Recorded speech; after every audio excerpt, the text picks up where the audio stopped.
As we all know, 99% of live action anime movies that are made by Hollywood are absolutely terrible. There was Dragon Ball Evolution, my eyes are all burning. There's the Ghost in the Shell movie. Um,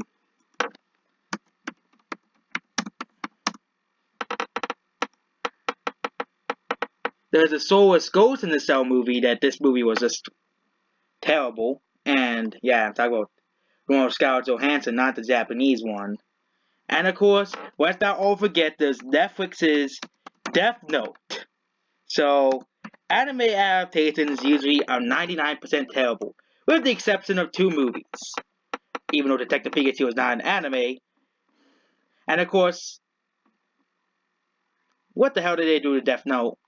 But then, there's two anime movies that are not bad. There's of course Detective Pikachu, but that is not out yet but Detective Pikachu, of course, is a very great Pokemon movie. And then there's the one other one.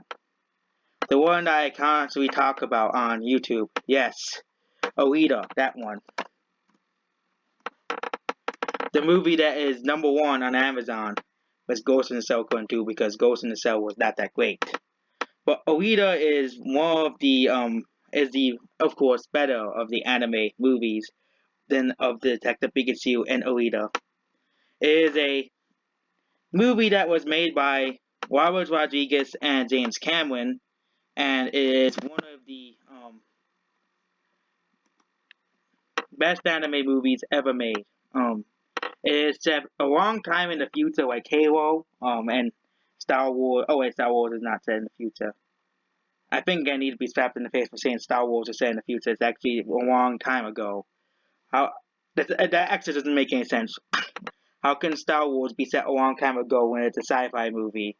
Makes no sense. But of course, like every other movie out there that is set in the future,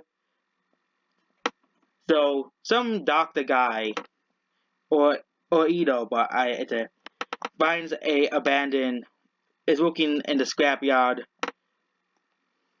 and he finds Alita, who is unconscious, and they realize she is still alive, and then she comes back alive, and she doesn't know who she is. That kind of sounds like Ghost in the Cell, but this movie is not Ghost in the Cell, because at least this movie is at least has.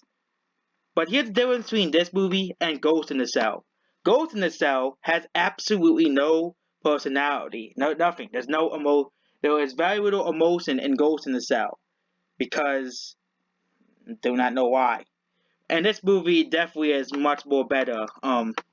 Nor she doesn't have a connection to the world she finds herself in because where in the movie she's actually 300 years old and she was killed in like a war to stop this guy called Nova, which is what the second movie is going to be about if they ever do make a second one. But they probably will, considering that Pacific Rim had a bigger budget and Pacific Rim did around the same amount of money as this movie. Yes, they gave Pacific Rim a sequel, even though Pacific Rim had a bigger budget. And actually, this budget's actually false. It's actually on 70 million, and that's what it says on Box Office Mojo, which is much more trustworthy than the numbers that Disney puts out. And Alita tries to navigate her new life in the treacherous streets of Iron City. Ito, or however I pronounce his name, tries to shield her from her mysterious past, and the guys who and the other cyborgs who are also trying to kill her in the movie. So Alita is easily a great movie. The main character Alita is such a great character.